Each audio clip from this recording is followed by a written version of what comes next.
Bien, muchísimas gracias por su presencia aquí en este 37º Seminario Internacional Mercado de la Construcción. Nuestro siguiente expositor es el arquitecto Alberto Andino, representante de Andino y Asociados. Les contamos que Alberto es arquitecto por la Universidad Central del Ecuador, es máster en Administración Inmobiliaria por la Universidad San Francisco de Quito y la Universidad Politécnica de Madrid. También es promotor privado de vivienda y hábitat integral. Ha ocupado importantes cargos públicos en cuanto a la planificación y la vivienda. Y ahora el arquitecto Alberto Andino nos presenta el tema, las condiciones estructurales del mercado inmobiliario. Arquitecto, bienvenido.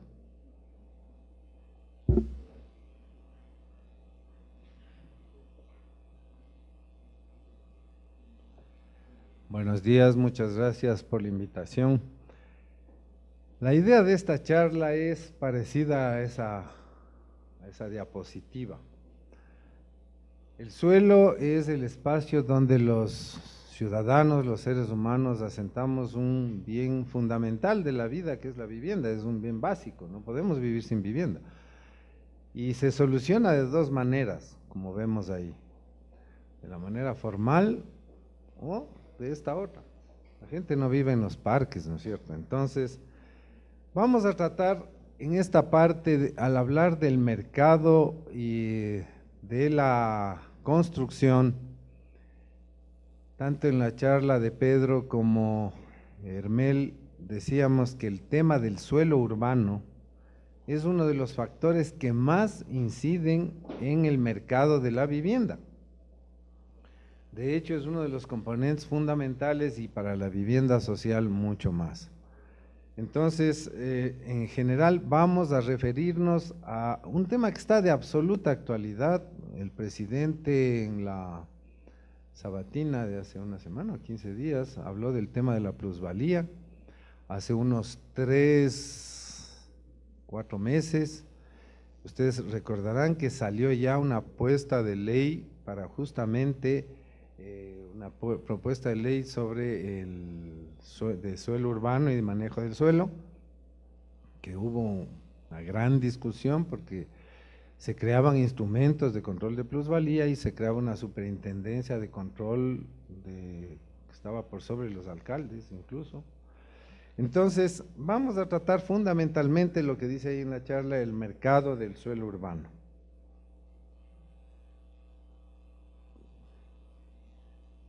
Partamos por el principio, es decir, qué normativa, qué legalidad es la que cobija a esta discusión, y de hecho la norma fundamental, la Constitución de la República, que hasta hace poco igual todos creíamos que era una de las constituciones más avanzadas, contempla capítulos completos en los cuales establece con claridad que la vivienda y el hábitat son derechos que permiten satisfacer las necesidades de protección de las personas y el derecho a la calidad de vida.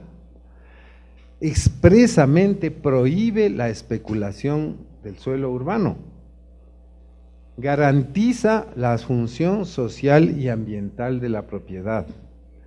Hay algo que es fundamental, de esta norma se desprende algo, que el suelo no es una mercancía cualquiera. Si bien es cierto, la misma Constitución dice que vivimos en una economía de mercado, no significa que el suelo es una mercancía como cualquier otra. Tiene que cumplir una función social. Por lo tanto, está penada la especulación, no es lícito, lo que todos sabemos, el tener terrenos de engorde.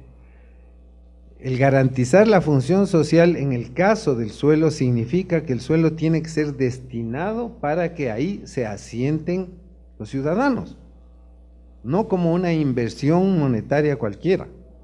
Entonces, eso es fundamental, que comprendamos que tenemos una Constitución que da un paraguas fundamental para lo que podríamos llamar más adelante mecanismos de control de la especulación del suelo. Veamos también, producto de esto, en la misma Constitución y en las leyes, digamos, conexas, ¿Cuáles son los principios que tenemos para el ordenamiento territorial? Tarea fundamental de los municipios.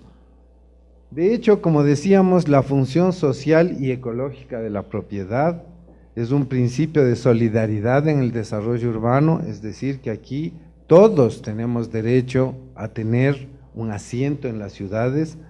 Por lo tanto, los derechos urbanísticos, es decir, la capacidad de edificación, el acceso al transporte, en definitiva la calidad de vida y a un hábitat digno, como dice la Constitución, es una facultad que el Estado nos confiere a los ciudadanos.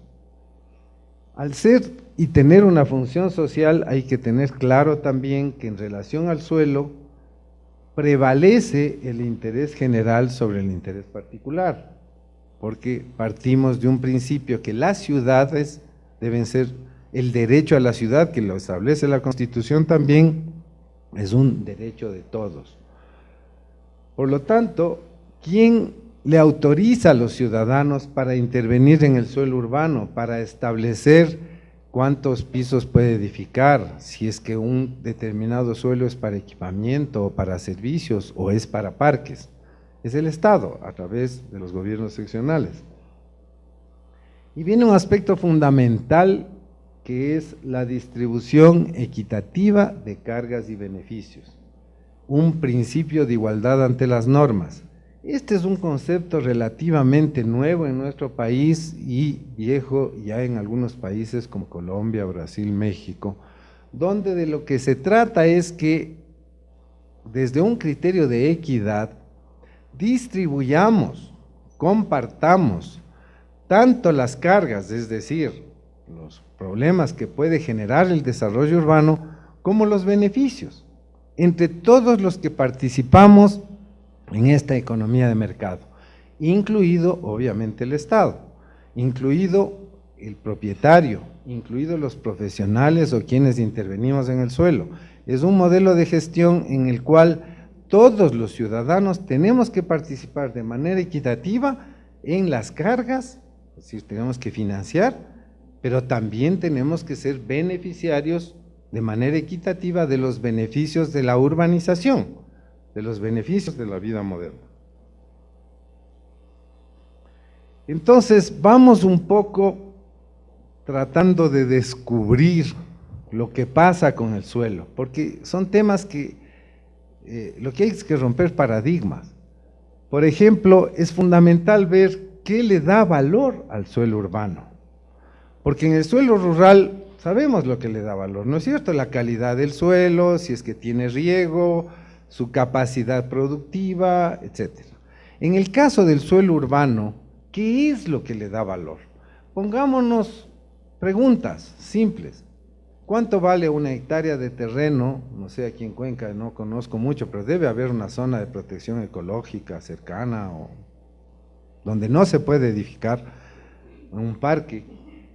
¿Cuánto vale una hectárea de terreno en un parque? ¿Y cuánto vale una hectárea de terreno en pleno centro de la ciudad?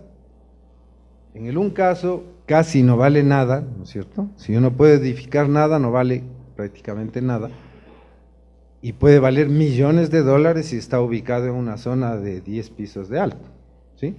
Entonces, uno de los aspectos fundamentales que le da valor al suelo es la capacidad de edificabilidad del terreno. Un terreno que puede edificar 2 pisos vale una cantidad, y si puede edificar 10 pisos vale mucho más. Es decir, a cada metro de construcción va asociado el costo de suelo. Pero la pregunta es buena, es decir, ¿quién es el que le concede al ciudadano, al propietario de ese suelo, esa capacidad de edificación? El municipio, a través de las ordenanzas, ¿no es cierto? Luego, otro aspecto fundamental que le da valor al suelo, si tiene infraestructura, si tiene, en definitiva, alcantarillado, si tiene vías de acceso, la accesibilidad. Un terreno que no tiene agua potable, que no tiene alcantarillado, que no tiene vías, obviamente vale mucho menos que uno que ya lo tiene. ¿Quién provee los servicios de infraestructura en el suelo urbano? el municipio, ¿no es cierto? O el Estado, dependiendo del modelo de gestión que se trate. La luz, el agua. Otro aspecto fundamental que confiere valor al suelo es también, obviamente, la ubicación, la cercanía, la accesibilidad, los equipamientos con que cuenta esa zona, si es que tiene centros comerciales, de servicios de salud, de transporte público, de calidad o no de calidad. Ahora que ustedes están entrando al tema del tren, van a ver cómo el suelo se va a incrementar en las zonas que están cercanas a las paradas en el caso de Quito, del metro o del tren. Eso incrementa el valor del suelo. Y no es que esté mal, incrementa porque es una economía de mercado, son adicionales que se va poniendo al suelo y que va teniendo su precio. Otro aspecto importante, obviamente, son las características topográficas ya inherentes al suelo, un suelo con mucha pendiente, que no tiene nada de vista, si es que tiene riesgos, si está ubicado en zonas aledañas a inundables, obviamente eso le da o le quita valor al suelo. Como vivimos en una economía de mercado y de consumo, también le da valor al suelo esa vecindad, llamémosle así, la seguridad, el nivel social del entorno. Hay ocasiones en que determinadas zonas de la ciudad se vuelven, en la terminología actual, medio peluconas, y el suelo empieza a costar más, ¿no es cierto? También confiere y le da mayor valor al suelo las condiciones globales de la economía, las facilidades de crédito, la liquidez en el sistema. De hecho, por ejemplo, si nos recordamos de la famosa burbuja inmobiliaria mundial en Estados Unidos, producto de la burbuja, cuando había demasiada liquidez, cuando los bancos le prestaban la plata a 30 años sin garante, que es lo que sucedió, los precios se fueron a las nubes. La gente simplemente veía la cuota mensual y compraba al precio que sea. Cuando en cambio vino el colapso y ya no hay crédito y ya te revisan bien si puedes o no puedes pagar, esos precios que habían subido de manera especulativa se fueron al suelo y empezaron a costar la mitad. Entonces las condiciones de la economía global inciden. De hecho, en nuestro país, producto de la altísima inversión que ha habido en estos últimos años del petróleo, se vive en general una cierta bonanza económica, yo diría en casi todos los estratos, hay liquidez en el sistema y lo fundamental, hay crédito. El hecho de esa buena decisión que se tomó para quienes ya tenemos unos años, hasta hace no pocos, no son ni 8 años, el IES no daba crédito hipotecario. Quien quería comprar una casa tenía que tener harto billete porque el banco le prestaba a 5 años en cédulas hipotecarias.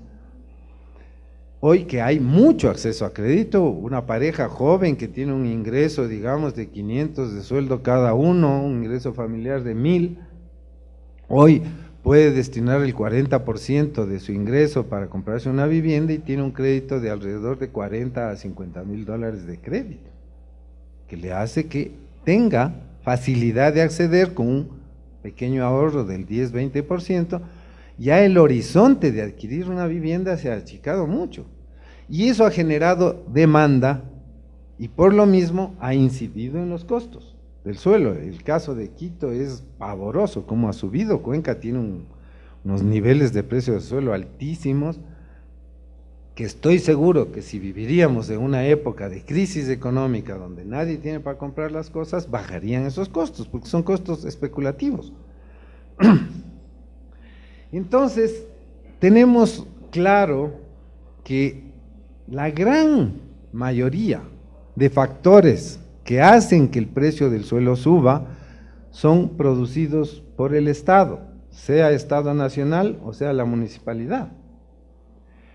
Pero preguntémonos, pasemos a lo siguiente, ¿quién se beneficia actualmente de ese incremento de valor? el propietario del suelo. Cierto es que invirtió también, obviamente, esa persona invirtió, digamos, 100, pero ese terreno puede pasar a costar 500 o 1000, producto de este tipo de acciones. Si ya le ponemos agua, si ya le dotamos de 10 pisos de edificabilidad, sube una barbaridad. Pero el único beneficiario en este caso es el propietario del suelo. El Estado, es decir, nosotros. De eso tenemos que mirar también. A veces hablamos de que la inversión del Estado es plata nuestra. La inversión municipal viene de nuestros impuestos. Nosotros, todos los ciudadanos, invertimos y se beneficia el que tuvo la suerte de que, no es que es un tipo malo tampoco, tiene un terreno ahí, se quintuplicó el precio, ¿qué hacemos? Pero ¿es justo? ¿Es justo que así sea? Parecería que no, ¿no es cierto? Al menos hay que pensar en compartir los beneficios de la modernización. Y también no es justo que suba tanto, porque la especulación está penada por la ley, porque el efecto que se produce con esas subidas de precio exageradas es que quien no tiene recursos, la clase media y mucho más los sectores populares, cada vez tienen que irse más lejos y más lejos, o simplemente ya no se tiene acceso. Lo que decía Hermel de las estadísticas del BIES es absolutamente cierto. Alrededor del 70% de los afiliados al IES que tienen sueldos que como ingreso familiar son $800 o dos sueldos básicos, 700 digamos, no tienen oferta en el mercado. No pueden comprar, aunque tengan el crédito aprobado, porque no hay producto de ese valor, porque el costo del suelo está altísimo. Entonces, los efectos de esa especulación, de esa suerte que tuvieron algunos para que el precio se haya ido tan alto, va en desmedro de los intereses de la gran mayoría de la población. Entonces son ilegales. Pasemos entonces también a algo que creo que en estos momentos, y aquí que hay algunos estudiantes y todos los que estamos, hay una gran confusión de términos para tratar este tema de la plusvalía. Es importante definir claramente de qué plusvalía estamos hablando, porque escuché a seres de una altísima formación, como Abelardo Pachano, por ejemplo, el otro día hablaba, y él se refería a la plusvalía en términos marxistas. Él decía la plusvalía es la que obtiene el burgués, en los términos marxistas, propietario de los medios de producción, de las fábricas y de eso, que extrae un plusvalor al trabajo que se va vía un sueldo. Eso es la plusvalía estrictamente desde la terminología marxista. Pero no es de esa plusvalía de la que estamos hablando, digamos que a lo mejor se ha vulgarizado el término, pero es otra cosa muy diferente. También la plusvalía en el sector inmobiliario y las leyes y ordenanzas que nos rigen. Justo antes de entrar alguien me decía, pero si ya el municipio cobra plusvalía, ¿por qué tanto lío? Y es cierto, hay la plusvalía inmobiliaria, que en rigor es la diferencia de precio, de valor, que tiene un bien, que si yo compré en un valor, pasa un tiempo y lo vendo. Ese mismo bien, habiéndole hecho algunas mejoras, es posible, la diferencia de esa es la plusvalía, descontando las mejoras. El municipio tiene un sistema en el cual a cuánto compró, qué mejoras le hizo y a cuánto vendió. La diferencia es su plusvalía. Y sobre esa plusvalía, sí, está normado, es el 10% que establece la ley de la acotada, que parecería que es justo, porque también ha subido de precio en el tiempo porque ha mejorado el barrio, seguramente tiene más vías y darle el 10% y compartirlo está bien. Esa es esa plusvalía. Pero de la que estamos hablando, de la que habló el presidente, es otra plusvalía, es la plusvalía en el suelo urbano, de la que hablamos hace un momento. La plusvalía en la cual producto, no sé, desgraciadamente en Cuenca no conozco mucho, pero les voy a hablar del caso de Quito. La vía al aeropuerto, que está en Tababela, que está lejos, ¿no es cierto? La Ruta Viva, una vía de 8 carriles, atravesó por terrenos que antes eran inaccesibles, que costaba una hacienda de 100 hectáreas, digamos que costaba $2 millones, pero con bastante, o sea, bien pagado. Hoy, con la vía que pasa, si analizamos $2 millones para 100 hectáreas, nos da a $2 el metro, que es el valor del suelo rural. Pero el rato que pasa la vía y el municipio decide que esa zona, como ya tiene acceso, se vuelve un terreno urbano, es decir, que ya puede edificar, hoy está costando $40 y $50, es decir, se ha multiplicado por 20 el precio, en menos de 3 años. ¿Qué puso ese dueño de la tierra? Puso, no sé, los 2 millones si tiene una hacienda de 100 hectáreas. En el mejor de los casos, habrá comprado en 200,000. Pero que pase a costar 100 millones, habiendo invertido 2, ¿es justo que ese propietario se beneficie de esa forma? Entonces no se trata de poner un impuesto, porque el impuesto es algo que uno paga por un beneficio que uno ha obtenido. Aquí se trata de que hay que compartir esas plusvalías y ya vamos a ver cómo, para que precisamente el suelo urbano sirva para dar sustento de vida a los sectores más desposeídos y a los sectores de la clase media. Entonces, la plusvalía en el suelo urbano es la que se produce por cambio de uso de suelo, un simple cambio en un plano que hacemos los arquitectos, ¿no es cierto?, el famoso límite urbano en los planes de ordenamiento territorial. ¿Cuántos procesos de corrupción no hemos visto alrededor de eso, no?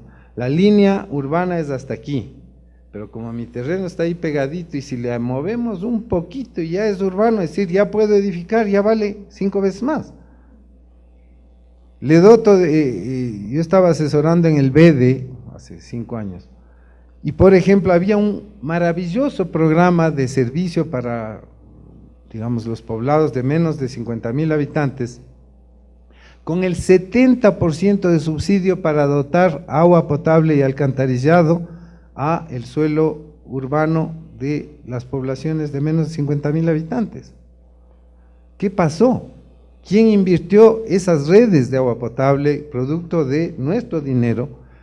Que los terrenos donde eso se hicieron se fueron 5 veces más altos. Es decir, no le fue directo a quien se quería beneficiar. Entonces, es importante que cuando hablamos de plusvalía del suelo, los beneficiarios de esa plusvalía tienen que ser todos. El propietario del suelo también, por supuesto, no se trata de confiscar ni mucho menos.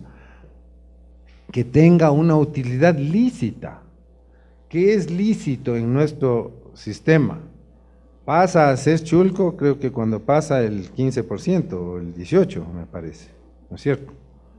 Fuera de eso ya no es lícito. Entonces sí le podemos decir como Estado, como municipio, a un propietario del suelo, listo, que tenga una rentabilidad alta, que no la tiene creo que ningún negocio en el país, del 15%, el tope de lo lícito. Si es 16, 16. Si costó $100 el metro, perfecto. El próximo año vale 116 y eso es lícito. Y en 2 años 136 y en 3 años 160, pero no 500. O sea, esa es la diferencia. Así no se trata de perjudicarle ni de cobrarle a nadie, sino de que sea lícito y el precio del suelo se controle. Por eso es que el concepto de impuesto es equivocado, que me disculpe nuestro presidente, pero es equivocado hablar de un impuesto. Se trata de compartir, porque si un terreno que subió a $200 habiendo valido 100 en 2 años, es justo que a ese propietario le corresponda 130, pero los 70 de diferencia tiene que recuperarlo la ciudad para poder seguir haciendo las obras, o para que el terreno no cueste tanto. Entonces no es que le está cobrando $70 de 200, es decir, el 40% de impuesto, porque suena terrible. No, está coparticipando en los beneficios de la urbanización entre los ciudadanos y los individuos. Por eso es que el concepto es participación en la generación de la plusvalía, y por esa vía, control de la especulación. Eso que esté claro. Pero eso que suena muy bien en la declaración, hacerlo posible es lo fregado, es difícil.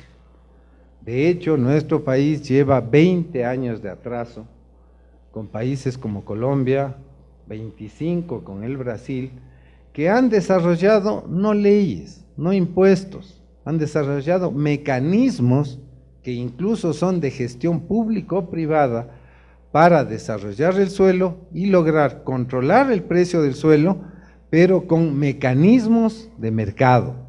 Es la única manera. Ya vamos a ver que ese viejo modelo de creer que las ciudades se organizan, los arquitectos tendemos a ser bien prepotentes. Creemos que los urbanistas, al tener el plano de la ciudad en nuestra mesa de dibujo, y podemos decir aquí que se construya 3 pisos, acá que se construya 5, la ciudad debe ser ciudad compacta, toda la teoría esa que tenemos que es buena, por lo tanto solo debe crecer a esta línea y no más allá. En la realidad, desgraciadamente la realidad nos demuestra a los profesionales que esa no es la vida, que el profesional debe servir para solucionar los problemas reales de la vida. ¿Qué ha pasado con ese viejo modelo, en palabras de Raquel Rodnick, la creadora del Ministerio de las Ciudades en el Brasil, cuando decía los arquitectos vivimos el paradigma de las ciudades ideales? Pero la realidad es que las ciudades son espacios de conflicto, espacios multiculturales, en donde el 70%, señores, el 70%, regresando al 70% del Hermel, el 70%, en el mejor de los casos, de todo lo que se construye en nuestro país, óigame, de todo lo que se construye, es informal. Eso es impresionante. Y si vamos a ciudades de la costa, ciudades intermedias como Quevedo, como Babahoyo, pasa del 85%. Es decir, que el trabajo profesional quedó en nada, la ciudad está librada a la especulación. Y de paso aquí sí quiero decir algo también, y es que el mercado del suelo, tampoco cometamos el equívoco prepotente de creer que solo se da entre los sectores formales y profesionales. La especulación de suelo no somos víctimas, la clase media y la clase alta y peor los profesionales. El principal sujeto de especulación, desgraciadamente, son los que menos tienen. ¿Por qué? Porque como no puede comprar un suelo urbano legalizado con servicio, porque los precios están por las nubes, ¿qué le toca hacer? Le toca ir donde hay un urbanizador informal o un traficante de tierras que le ofrece suelo a $10 el metro cuadrado, con cuotas mensuales de $50, $60, ¿qué es lo que puede pagar? No es que el informal es un delincuente, está solucionando su problema de habitabilidad, de habitación, solito, porque el Estado no le da una respuesta, y lo hace como puede, porque es un bien indispensable. Entonces, todas nuestras ciudades rodeadas de barrios marginales, de barrios ilegales, pero no de delincuentes, de barrios de gente que ha puesto su billete para poder vivir ahí. Algo está mal, ¿no es cierto? Entonces, y lo peor es que ha sido objeto de especulación. ¿Por qué? Porque yo les puedo contar rapidito cómo funciona eso, que es muy simple. Yo he vivido en cooperativas de vivienda desde 30 años ya. Va un traficante de tierras o un desarrollador informal, negocia una hacienda de 40, 30 hectáreas, compra a precio de hacienda, obviamente no puede construir, obviamente no tiene servicios, negocia, digamos, como decíamos, 100 hectáreas a $2 millones, que es el precio al que le venden. Esa persona le dice, no, yo le voy a pagar 3. ¿Cómo así? Es que me da 4 años de plazo para pagar. Y luego viene el anuncio de $20 en el periódico, se hace un planito de lotes, vías, terrenos de 120 metros a $1,200 o $1,500, cuotas de $50, cola de 3 cuadras para comprar, porque es la única opción que tienen. Pero si compró un terreno de $120 a $1,200, está comprando a $10 el metro, y quien hizo la negociación compró a 2,5, pagando 2 millones por la hacienda. Esas son las cifras. Obviamente en calle se le va el 30%, qué sé yo, le salió a 4, pero está vendiéndole a 10. Entonces ahí hay una especulación ya. Y luego viene la cuota, a ver, para el agua, todos pongamos la presión al municipio, ni bien entra el primer tubo de agua a esa urbanización, ya no vale 1,200, ya vale 2,000. Y así sigue durante 10 años y termina costando a $100. Es decir, ¿quién es el beneficiario de esto? Algo está pasando, es el 70% de la población que vive en esas condiciones. Lo que yo les digo es la pura verdad. Y el Estado, bien, gracias. Si construye sin permiso, le caigo con la multa. Quiero controlar la ciudad con comisarios, con policías. Jamás. Todas las ciudades de América están desbordadas. Esta no es del Ecuador. Y los arquitectos solo aprendiendo a hacer planitos que no se cumplen. Entonces ya es hora de que hagamos este tipo de cosas que son instrumentos técnicos, pero de mercado, para poder controlar el precio del suelo. Entrando a la parte práctica, hay 3 tipos de instrumentos que permiten hacer ciudades, como dice la Constitución, ¿no es cierto?, ciudades inclusivas, ciudades de calidad de vida, del buen vivir. El primero de los instrumentos, no puedo alargarme mucho en esto porque son como 10 cada uno, puede ser materia de 1 hora, pero sí vale la pena conocer que es posible. El primero es todos los instrumentos de planificación que acompañan a las ciudades, que parten de los programas de ordenamiento territorial, los POTS, y alrededor de eso toda la planificación que se prevé con un horizonte de 20, 30 años de hacia dónde va a crecer la ciudad. Es increíble, y en esto hay que romper con ese paradigma de que en nombre de que no queremos que crezca la ciudad, hay que cerrar el límite urbano, y cerrar los ojos, más bien dicho, porque la ciudad sigue creciendo, solo que no legal. Actualmente en el Foro Urbano Mundial que estuvimos el año pasado en Medellín, se presentó un proyecto liderado por la Universidad de Nueva York, apoyada por el Lincoln Institute, por si acaso, son organismos norteamericanos, que no se crea que esto es socialismo, ni mucho menos, en el cual se entró a planificar 5 ciudades en el mundo, las de mayor crecimiento. ¿De qué se trata? Mirarnos nuestras ciudades, estadísticamente Cuenca, por ejemplo, cuánto ha venido creciendo, cuánto creemos que va a crecer de aquí a 20 años, y haciendo unos números pequeños, sencillos, qué terreno adicional va a requerir la ciudad. Por mucho que compactemos, va a seguir creciendo. Y que se diga, por ejemplo, en el caso de Cuenca, bueno, en 20 años Cuenca va a tener el doble de tamaño, digamos, o 1.5 veces, lo que diga. Y ya decir dónde va a ir esa área adicional, porque hay zonas que son más adecuadas que otras. Y ya generar una red vial prevista para 20 años con radios de 1 kilómetro más o menos, para que al menos por donde vayan las redes ya esté previsto y se puedan prever estos incrementos de suelo. Entonces es fundamental instrumentos de planificación que, por ejemplo, en nuestro país, con buen criterio, insisto, todo se hace con buena voluntad, pero se queda en la mitad. Se dispuso que todo cantón debe tener un plan de ordenamiento territorial, ¿no es cierto? Y todos lo tienen. Pero lo que no se hace es utilizarlos. Normalmente eso sí, y va al cajón, porque no existe lo que se ve aquí. El plan de ordenamiento es todo, pero luego tienen que venir planes parciales, unidades de actuación urbanística, es decir, bajarse en la escala hasta producir macroproyectos que se puedan liderando, ya vamos a ver después, liderados por la municipalidad, partir de suelos, como hizo ese traficante del que contábamos, partir de suelos sin servicios, sin accesibilidad, pero adquirirlos antes, pues, que el municipio los adquiera como adquiere incluso también ese traficante, ni siquiera pagando, negociando pagar a 4 años, y luego abrir crédito para las organizaciones sociales que lo requieran.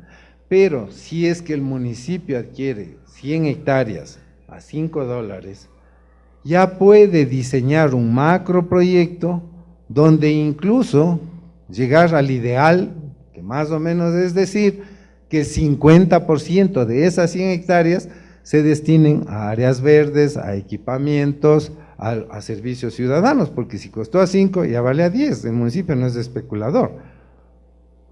Pero si como en Cuenca me contaban, para hacer un proyecto de vivienda hay que ir a comprar a $100, sin servicios, que es una locura de precio, ¿a cómo sale el valor del suelo para cada casa? Y ya no puedo decir que la mitad sea parque a esos precios, porque ya están especulados, o sea, ya estamos fregados en definitiva. Pero si sabemos que eso pasa y somos autoridades, ¿cómo no pensar y prever? Luego de que ya negocio el suelo, entonces le pongo los servicios. Entonces utilizo todos esos mecanismos de subsidio, qué sé yo, que existen para dotar de redes de agua potable y todo, y puedo sacar una oferta de vivienda y de suelo para que en ese gran espacio asignar a cooperativas, asignar a profesionales, a áreas para que ya desarrollen sus proyectos, pero partiendo de un suelo ya de precio controlado. ¿Qué significa eso? Salir a competir, porque obviamente un proyecto de esos va a salir a competir en mejores condiciones que con un traficante de tierras, no es con comisarios, es compitiendo. Entonces los instrumentos de planificación son fundamentales, porque además garantizamos que por donde crezca la ciudad, sea por donde debe crecer, que no se coma los mejores terrenos agrícolas, que no esté en zonas de riesgo, que tengan fácil temas de accesibilidad o de servicios. Ese es un grupo de instrumentos. Otro grupo de instrumentos es mecanismos, como habíamos hablado antes, de participación en la plusvalía que genera la obra pública. Hay que buscar una manera que no impuesto, de participación, de coparticipación de ese beneficio, porque inevitablemente va a subir de precio, tenemos que no sube exageradamente. Ya vamos a ver cuáles. Y un tercero, en el cual instrumentos que permiten que el suelo cumpla la función social, en este caso ya la definición de dos aspectos fundamentales. Primero, ubicar grandes zonas que puedan ser destinadas a vivienda social, ya expresamente, de tal manera que ahí se pueda subsidiar una serie de servicios con los propios programas que el Estado tiene. Y en segundo lugar, algo que es básico, evitar que hayan terrenos de engorde. No conozco, y me disculpo por eso, no conozco las estadísticas de Cuenca, pero en Quito el 40% del terreno urbano está desocupado. Y en muchos casos está ahí botado, como dicen, buen negocio tenerle, especulando, terrenos de engorde. Hay que buscar mecanismos para que eso no suceda, eso es ilícito, no le estamos perjudicando a la persona. Entonces, sí hay mecanismos, en ese caso, voy a decirlo ahora porque no hay lámina de eso, por ejemplo, en Colombia existe lo que se llama el impuesto al solar no edificado progresivo, porque nosotros tenemos en nuestra legislación el impuesto al solar no edificado, porque justamente la edificación el terreno que no se construye tiene que tener un impuesto más alto, es el doble del impuesto predial más o menos. Pero el doble del impuesto predial no es nada para lo que sube el precio del terreno. Me río, voy pagando mis $300 y fresco. Eso no puede ser. En Colombia lo que existe es un impuesto que va subiendo cada año, es decir, yo ya le avisé al propietario que si en 8 años no construye nada, al segundo año que no construyó ya no es el doble del impuesto predial, se quintuplica. Al tercer año más, al cuarto año más, al quinto año más, y al séptimo prácticamente es un valor bastante parecido a lo que cuesta el suelo. Entonces, ya me avisaron, si yo quiero especular, tengo que pagar esto, y si no, tengo que vender para el que vaya a construir, que sirva para su función social. Entonces, sí hay instrumentos que sin perjudicar, por Dios, no es un problema de revanchismo social, no es un problema de irnos contra una economía de mercado, sí hay que diferenciar la economía de mercado lícita de la especulación que es ilícita. Vamos adelante. Entremos justamente a los beneficios que genera la planificación urbana. Y esa lámina nos permite mirar claramente. Estos son casos típicos que se dan en Venezuela y en el Brasil. Prácticamente en la misma zona conviven zonas informales de zonas de alto poder adquisitivo. Entonces nosotros vemos que aquí tienen edificación de, ¿qué será? 20 pisos ahí, y acá 2. Acá hay hacinamiento, allá hay área verde, ¿no es cierto? Seguramente la densidad de los edificios en altura es mucho mayor que la de acá. Es decir, ¿cuántos habitantes por hectárea? Pero la de allá tiene área verde, acá no hay ni por dónde andar, porque ni siquiera calles hay en esos barrios. Son escalinatitas así que van en las favelas. Es obvio que la planificación sirve. Elevar en altura en ciertas zonas, lo que permiten, de acuerdo a los maestros de la arquitectura, Le Corbusier, Louis Kahn y ellos, era justamente liberar el suelo, el nivel de suelo que se pisa, para el espacio público, que es lo que hacen las ciudades. Pero no se trata de elevar para convertir en bosque de edificios. Entonces la planificación tiene que hacer eso, así como elevo, genero área. Y si es que, vamos a ver más adelante ya cómo se calcula, si ese suelo, que era el mismo de acá, 10 años antes era el mismo, ¿no es cierto?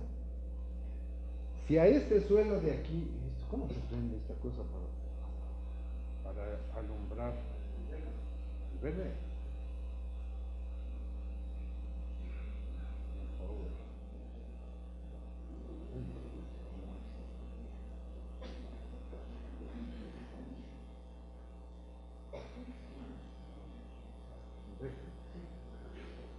Miren, compañeros, esto, si tuviéramos una foto de 20 años atrás, es la misma tierra, está ahícito.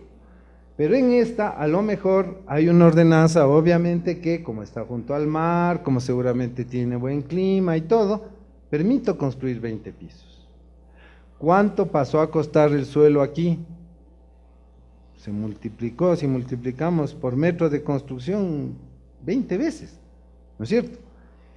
¿Será justo que el dueño de esta tierra, que a lo mejor era el mismo de la de acá, se beneficie en 20 veces porque por la suerte en esa zona el municipio le puso 20 pisos? ¿O será de que hay que entrar a negociar y decir, a ver, usted participó con el suelo, qué porcentaje le corresponde a usted y qué porcentaje le corresponde a la ciudad? Porque además la decisión de 20 pisos no es solo decisión de 20 pisos, es decisión de que yo tengo que tener esta avenida, es decisión que yo tengo que generar área verde, es decisión que tengo que generar colectores de agua potable, alcantarillado y todo para servir a los 20 pisos. Que si se me lleva todo el valor del suelo ese propietario, el municipio se queda con toda la carga del servicio, que es lo que pasa en nuestro país. Entonces son mecanismos que permiten justamente sí planificar, pero también generar retornos que permitan que los beneficios innegables de la modernización, de la urbanización, sean más equitativos y que tengamos ciudades en las que estos beneficios de acá algo hubiéramos hecho.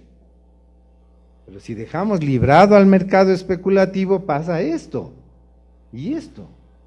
Esto no es una ciudad equitativa, es una ciudad excluyente, que cada vez nos está convirtiendo en guetos de pobres y en guetos de ricos. Y eso genera inseguridad, genera una ciudad que no es agradable para vivir, ni para los ricos ni para los pobres. Y eso es lo que hay que intervenir. Entonces, decíamos que es fundamental esto que está aquí. En el Brasil es donde esto se empezó a hacer. Aquí parte de un tema de cultura ciudadana, yo diría. Todavía todos creemos que yo me compré una tierra, un terrenito, y soy dueño hasta el cielo y hasta el infierno. Es mío, porque ya soy dueño de la tierra, arriba mío es mío, y abajo igual. Y no hay tal. Hay que separar conceptualmente la propiedad de la tierra de la capacidad de edificación. Ya habíamos visto que eso es discrecional del municipio. Al separar, nosotros vamos a ver que el propietario del suelo tiene unos derechos inherentes a la zonificación o edificabilidad que la tuvo cuando compró el terreno. Miren, un caso también de Quito, salió el aeropuerto de la ciudad, todos han de conocer dónde está el aeropuerto Mariscal Sucre, donde estaba. Por efectos del cono de aproximación y todo, esa zona no tenía más de 3 pisos. Y claro, una casa de 3 pisos, de 300 metros cuadrados más o menos, cuesta $150,000, una cosa así. Ya se está hablando que como salió el aeropuerto y ahora es un parque de 140 hectáreas, obviamente junto a ese parque tienen que haber edificaciones en altura, se está hablando de 20 y 30 pisos. Entonces uno dice, a ver, si compré yo en 150,000 una casa y de repente, ¡pum!, 30 pisos y pasa a costar 1 millón. Hay que compartir, yo tengo el beneficio que me corresponde por haber sido dueño, ligado a esos 150,000, ¿no es cierto? Entonces, eso se llama compartir. Y por eso es que hay que separar que la capacidad de edificación que confiere valor al suelo es aparte de la propiedad del suelo.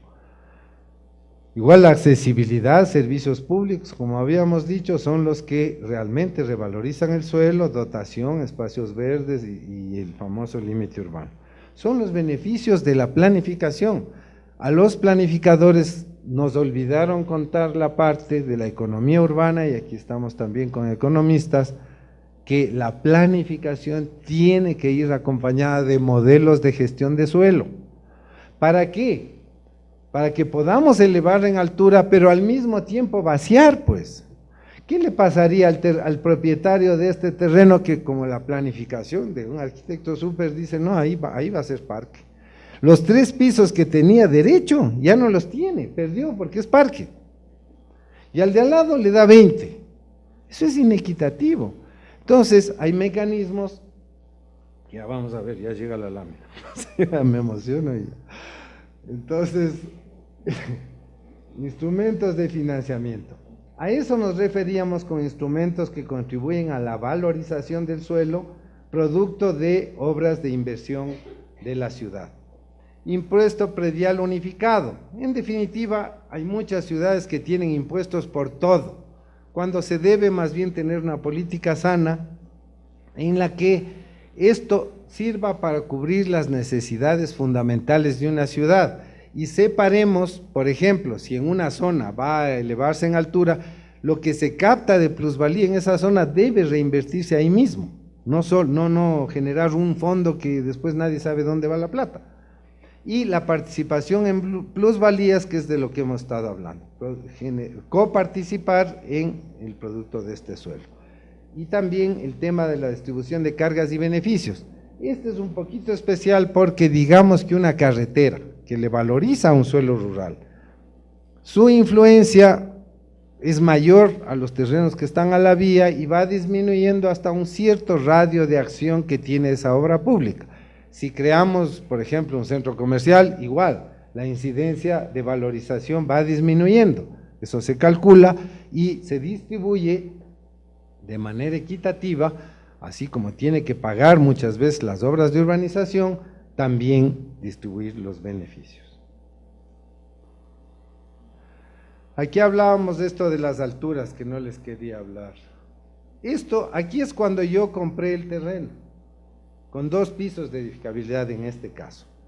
Obviamente estos 2 pisos es mi derecho, porque yo compré esa casa porque tenía 2 pisos, no compré un parque, ¿no es cierto? Hasta aquí fue mi derecho. Producto de la planificación, eventualmente decido que hayan 6 pisos. Este gráfico lo que dice es que estos 2 eventualmente es lo que le puede corresponder a el propietario anterior, pero al menos esto le corresponde al municipio. Y si el tema no son 4 más, sino son 20 más, seguramente estos 2 le siguen perteneciendo al propietario del suelo, es decir, le da el doble de utilidad, una muy buena rentabilidad, más del 15%, pero del cuarto al 20avo, el costo del suelo asociado a esa edificabilidad es de propiedad de la ciudad. Y eso le permite, para el que tenía esto y de repente aquí es parque, ya es 0, esta edificabilidad en metros cuadrados le puedo pasar acá a esta área que es municipal para poder compensar y poder planificar con realidad. Esto ha llegado a límites de desarrollo tan importantes que en el Brasil hoy estos metros cuadrados de edificabilidad se transforman incluso en lo que ellos llaman los CEPACs, que son certificados de edificabilidad que entran incluso en la bolsa de valores. Usted los puede vender o los puede comprar. Para el tratamiento, por ejemplo, de centros históricos. ¿Cómo protegemos un centro histórico? El caso de Cuenca.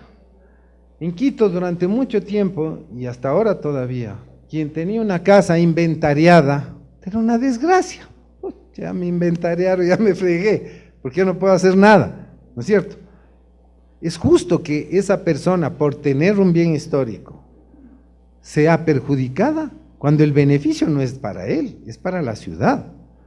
Entonces, con estos mecanismos, lo que por ejemplo en el Brasil se hace es que como la ciudad dispone de una gran cantidad de metros cuadrados de edificabilidad, para proteger e incentivar que se recuperen esas casas, le transfiere y le entrega, si es que recupera la casa, sin que el municipio haya puesto un real, pero sí tiene estos metros cuadrados, le transfiere unos metros cuadrados de edificabilidad en función de la obra que haya invertido en la casa, por ejemplo. Es decir, son mecanismos de mercado que no requieren grandes inversiones, pero que sí permiten ir generando una ciudad más equitativa, con normas que no son con policías, son normas de mercado que a cualquiera le convencen y que se manejan de manera tranquila, sin entrar a imposiciones, ni mucho menos.